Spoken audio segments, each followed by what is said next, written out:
The planet is heating up. The oceans are becoming filled with plastic. Change starts now. Change starts now. We're on a countdown To zero waste. 5, 4, 3, 2, 1. This is the Zero Waste Countdown Podcast. Here's your host, Laura Nash. Hi, everyone, and welcome to the Zero Waste Countdown podcast and radio show. Today, we have a guest who's already been on the show before. Her name is Julia Barnes, and she is a filmmaker. She made the film Sea of Life a few years ago, and she came on the show in one of the earlier episodes. It's a very good film. If you haven't seen it, it's very eye-opening, and it certainly encouraged me to stop eating seafood. So, Julia, thank you so much for joining us again today. Thank you so much for having me. And you have some wonderful news. So you have a new film. I do, yeah. Awesome. Very exciting. Yeah. So what's it called? It's called Bright Green Lies. Bright Green Lies. Cool. And what's it all about? It's a film all about the greatest scandal in the environmental movement right now, and the fact that a lot of the things that are being promoted as solutions to our environmental problems are really highly detrimental to the environment. So it's going to reveal some kind of crazy stuff that's going on. Very cool. And so what can people expect from the film? Well, it's a film that looks into pretty much all the kind of mainstream solutions that are being promoted by big green environmental groups. So solar, wind, hydro, biomass, recycling, electric cars, all that stuff. And it's going to expose a lot of misconceptions and a lot of deception that's going on because, these things are being called things like zero emissions, green, sustainable. And when you actually peel back the layers and look at the processes involved in making these things, it's quite the opposite. These things are causing massive emissions. Some of these things that are counted as zero emissions actually cause more emissions of carbon dioxide than does coal. So this is like a really big lie that's being promoted, and I think people need to know about this because if we're going to push for a sustainable future, we need to not let greenwashing take hold. Right. So are some of these examples something like the electric car, for example? Like I hear people kind of arguing that it's really bad for the environment to make the battery, but then I hear the other argument that it's better for the environment because it reduces emissions. So is that something you talk about in your film? Yeah, that's something we cover for sure. One thing that people don't really realize when you think about a car, you think a lot about the emissions that are coming out of the tailpipe. And in the film, we talk about the fact that actually most of the emissions that are produced by a car are actually produced during the manufacturing process. So that's going to be the same for an electric car as it is for a regular car. That's the cause of the majority of emissions from a car. And then when you go to having an electric car, yes, you've got the battery, you've got the pollution involved with that. And it's actually better for the environment to keep driving the car that you currently own than it is to buy a brand new electric car just because of the manufacturing process. Right. So shout out to my 2006 Tacoma that I'm still driving because I've looked at getting an electric vehicle and they're so expensive. And then I know that I have to take on the carbon footprint of a brand new vehicle where I actually bought my truck used a long time ago. It would be nicer, of course, for me to have a smaller one.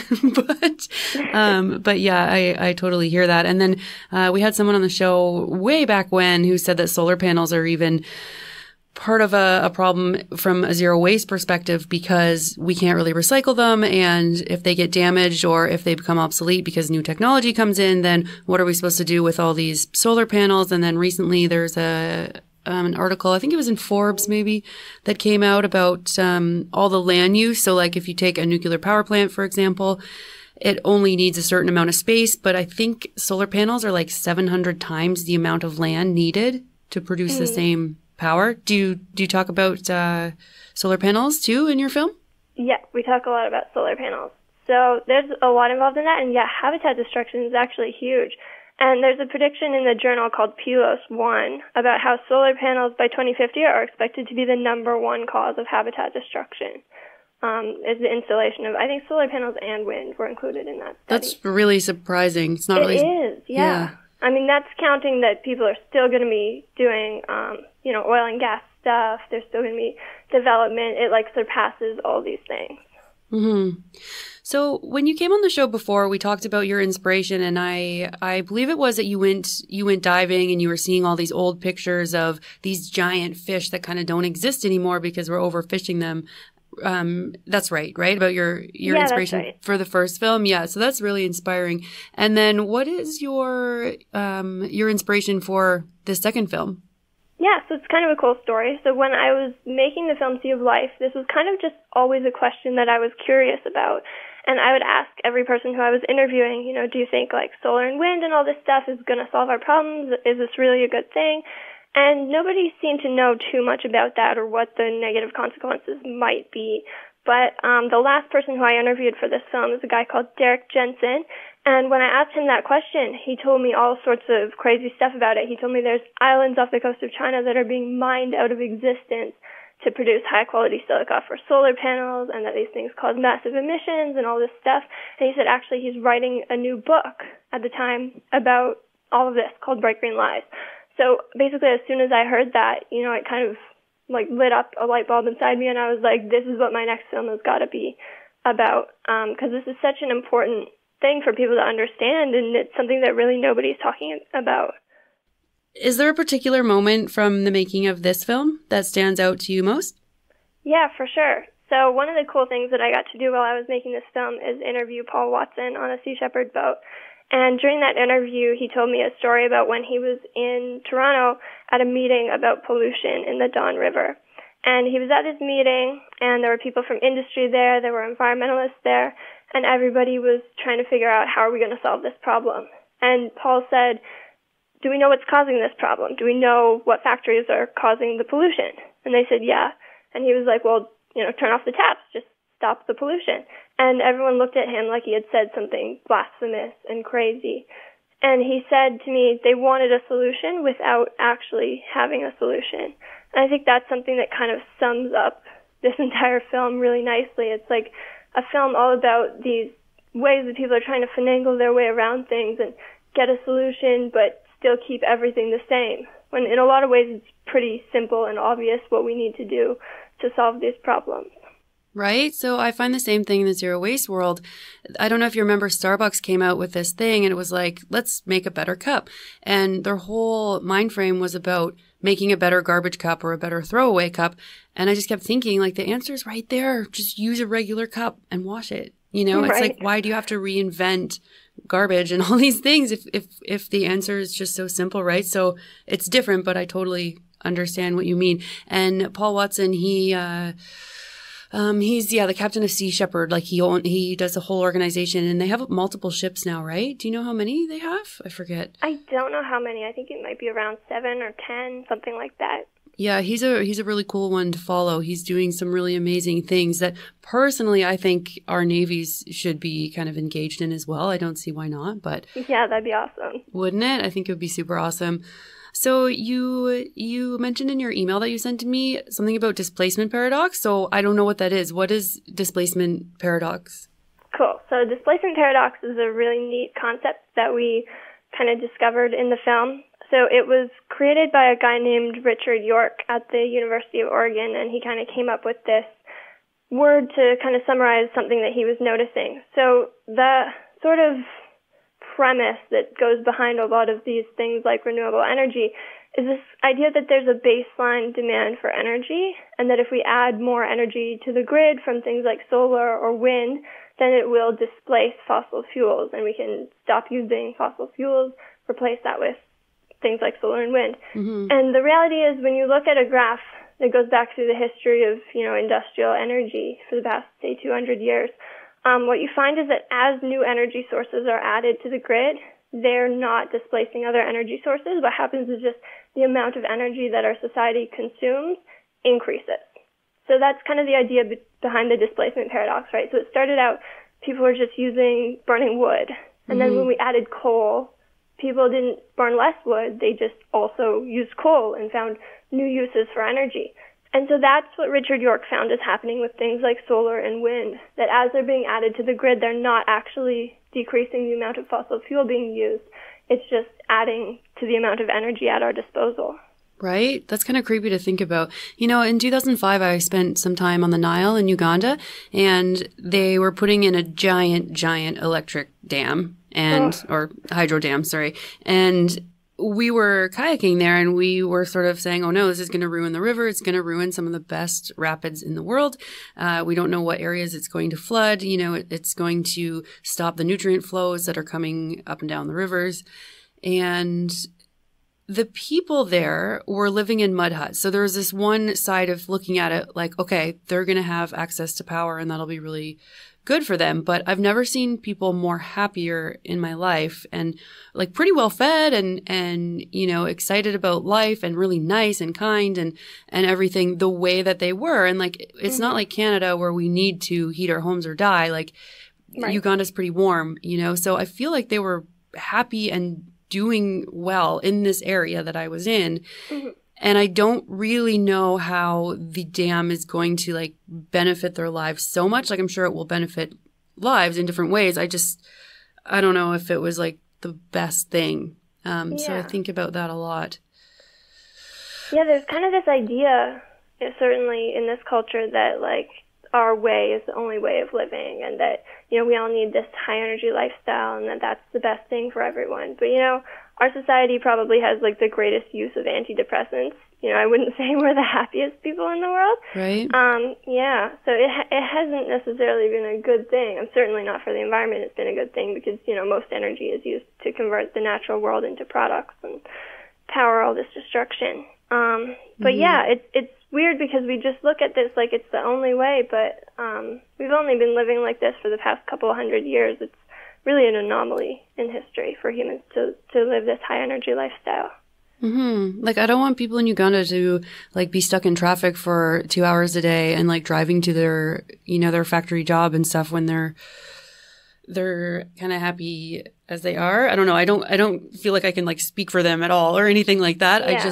I just wonder if it is the best because I don't think our way of living really is the best, but it's good in many ways. But with that comes more and more and more. You're right. And I read this article too that like from the 70s, like until now, like pretty much everyone in America has, air conditioning, like access to air conditioning, where that wasn't a thing before. And then I've looked at our charts for Ontario Hydro and they peak like so much in the summer. And I was so surprised because I expected the hydro peaks, the most usage to be in the wintertime when Canadians are heating their homes, right? But that wasn't the case. It was in the summer.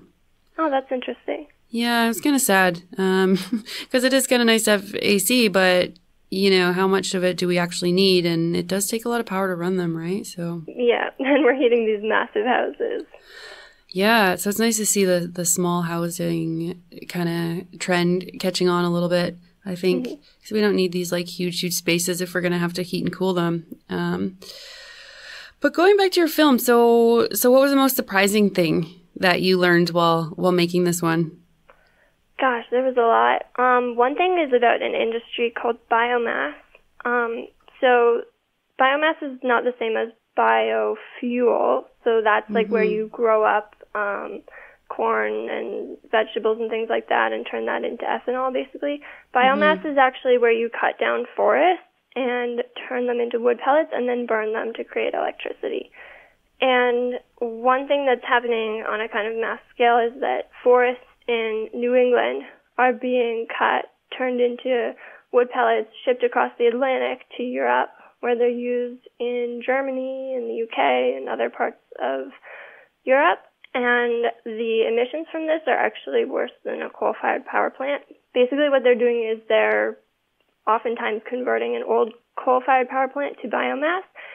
The reason they're doing this is they're trying to meet their Paris Agreement, and what they're doing is they're counting energy from biomass as zero carbon emissions, when it actually emits more carbon dioxide, about 50% more carbon dioxide than coal. But how can they say it's zero if it's emitting carbon? There's kind of two things. So there's a lot of fraudulent accounting going on. So part of it is that some of the emissions are coming from cutting the forest down, which disturbs the soil, and a lot of carbon is stored in soil.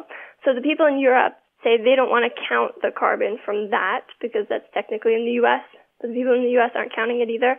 And they're not counting the carbon from burning the forest because the trees might grow back in 100 years. Okay. Yeah, I mean, can you imagine any company that said, we're not making money now, but we're going to count that we're profitable because we might make money in 100 years? Mm-hmm. I mean, that's completely fraudulent, but yeah. Yeah, it seems a little bit shady. I thought biomass was, excuse my ignorance, by the way, but I thought it was when you take like garbage and burn like compost and stuff, no? They might do that a little bit too, but the majority of it with this type of biomass is just clear-cutting forests. It's forest, yeah. And clear-cutting's horrible. So I lived in BC for a long time, and I've said this on a show before that the mountains look like someone took buzz clippers that you'd cut somebody's hair with and just like went and shaved patches of the mountains. It's pretty sad to see. And they're still doing old growth logging there, which is also sad. Yeah. I saw some of that while I was out there. Oh, is BC going to be part of your film? It is a little bit, yeah. Nice. Yeah, I miss it out there. So what do you hope that the film will accomplish? Are you hoping that people make better decisions, that governments act, that they implement better strategies? Yeah, I mean, I'm hoping it'll really shift the way people look at how we're going to address these problems facing the natural world, because there's been so much emphasis on just these technological fixes and don't worry, scientists are going to come up with these new energy sources and we can keep doing everything the same and it's all going to solve our problems. And, realizing the reality of that, I hope that people are going to take these issues a lot more seriously and look at the really more simple answers of what needs to be done. Just stopping the destruction, shutting it off in a lot of cases is the, easiest, most effective thing to do. Do you mean what do you mean by shutting off?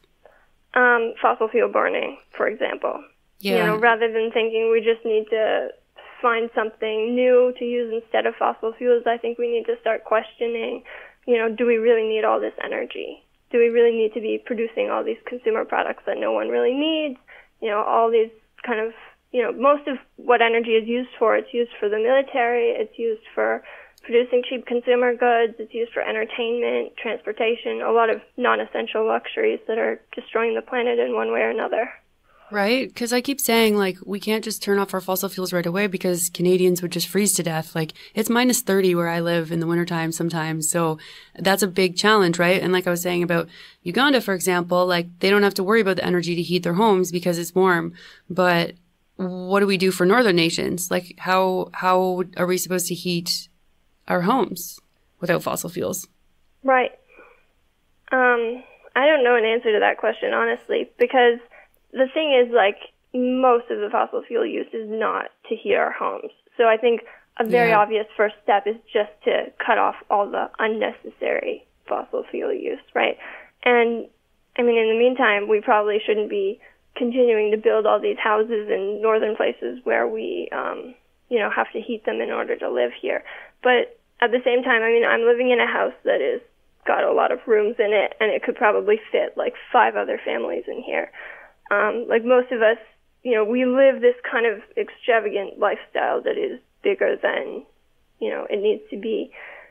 Mm-hmm. I mean, there's some really simple things we could do to start with, and what's going to be sustainable in the long run, for little things like heating our houses in Canada. I mean, some of the people who I visited in New Hampshire, they've got pretty small houses and they just heat them with wood. And on a scale like that, it's not like they're deforesting entire huge areas to heat their little houses.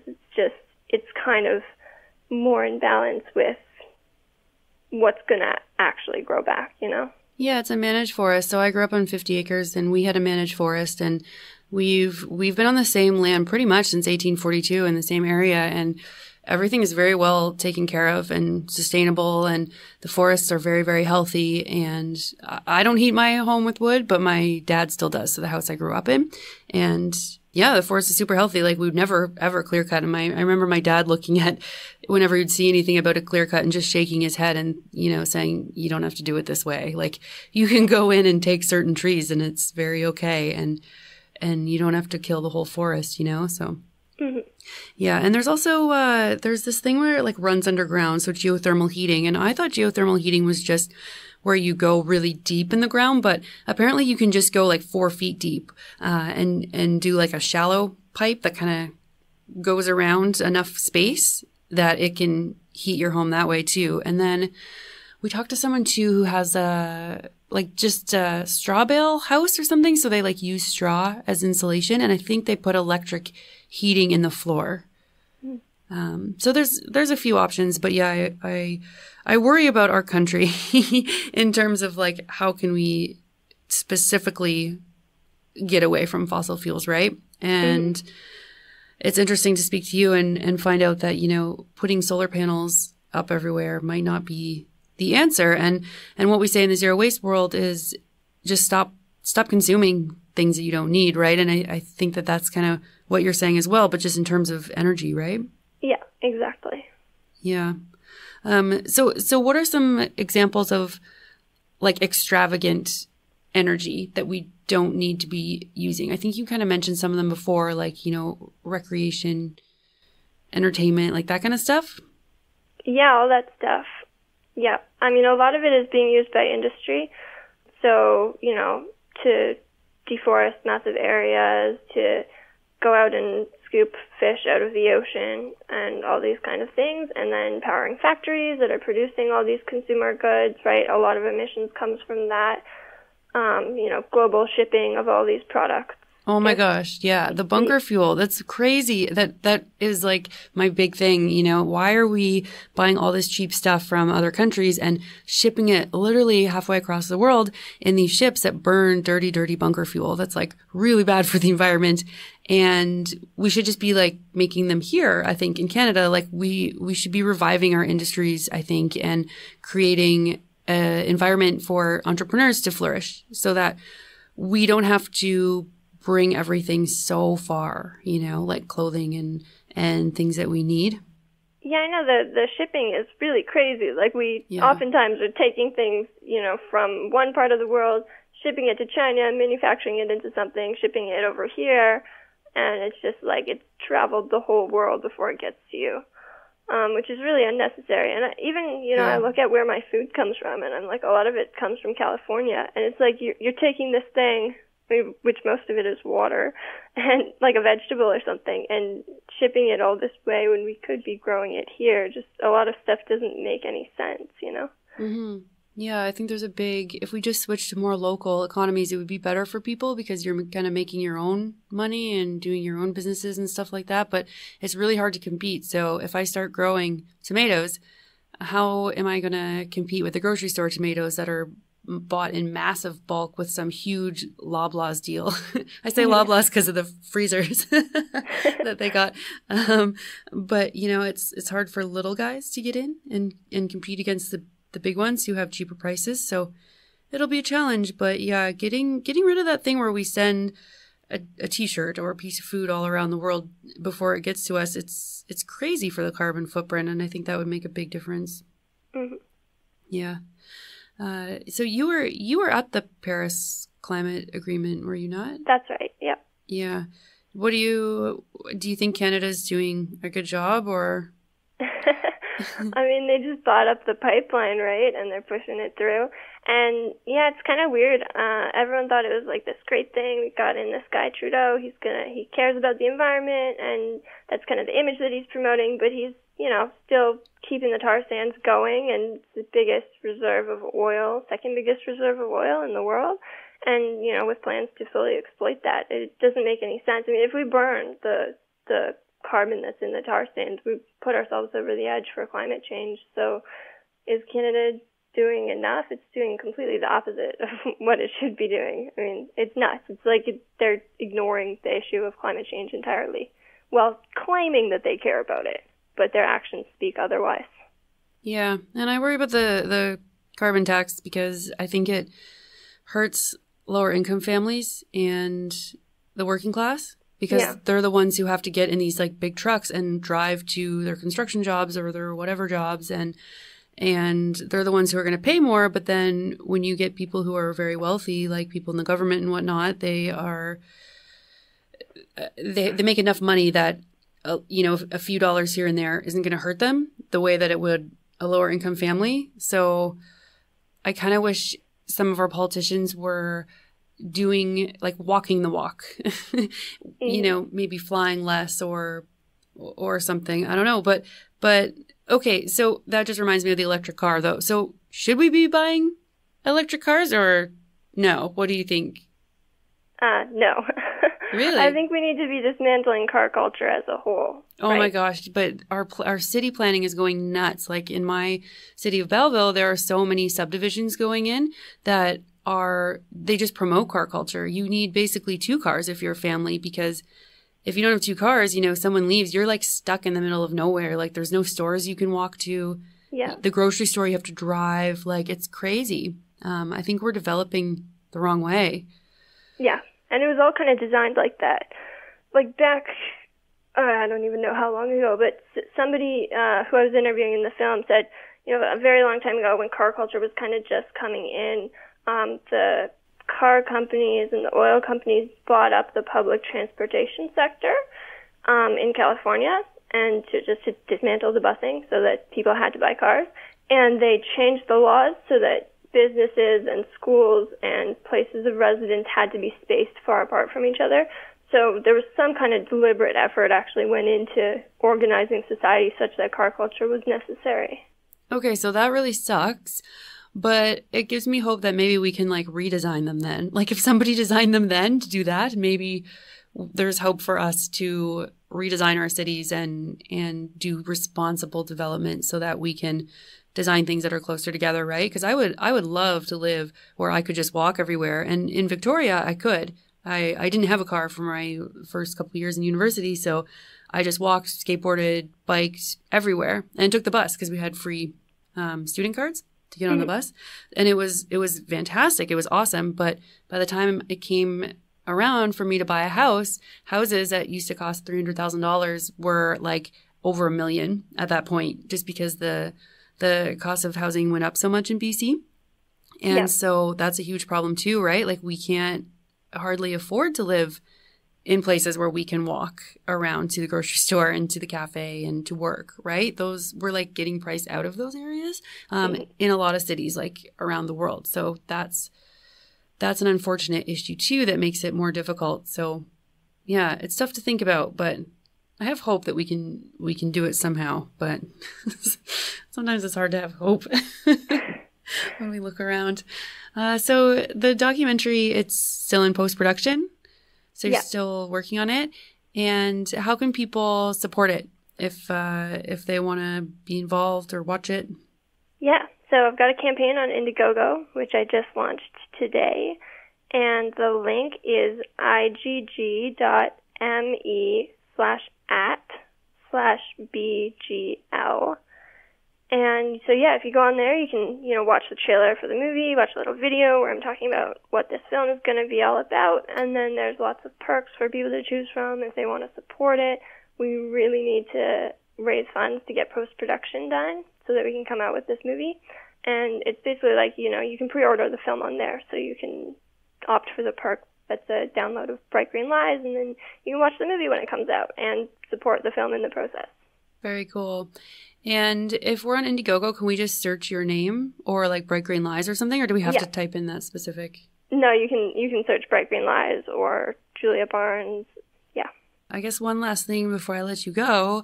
Did you see the new Rob Stewart movie? I did. Yeah. Yep. Yeah, that's very, very cool because you featured him in your first movie, right? Mm-hmm. Yeah. And I saw that Lush actually had like some sort of soap promotion. I don't know if you saw that too. Yeah, the shark fin soap. Yeah, and it all went to supporting the issue, and I guess Canada now is banning shark finning. Right. That's pretty awesome. Right? So good. So people have been pushing for that for a long time, so it's really cool to see it finally happen. Mm-hmm. Yeah, it's really good. So these films are very, very important, and sometimes I talk to people and I ask them, why are you sustainable? Like, why do you care about the environment? Because we know that a lot of people don't. And sometimes people will say, well, I saw a documentary, or, I watched these videos way back, or the show, this nature show. And so films are very, very powerful. So for sure. I look forward to seeing this one. So thank you very much for coming on the show again. Thank you so much for having me. Awesome. That's Julia Barnes. Her new film, Bright Green Lies, will be coming out spring 2020, but should be available this fall at some video festivals around. So thank you, Julia. Thank you.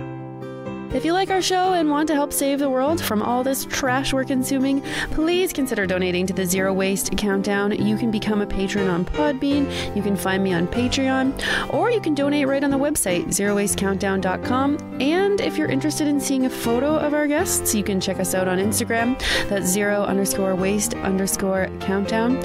And if you want to email me, it's laura@zerowastecountdown.com. Thank you for listening, everybody. Thanks to all our listeners in America, Canada, Australia, Germany, the UK, and wherever else you may be tuning in from. Together, we're going to change the world. Change starts now. This is the Zero Waste Countdown Podcast.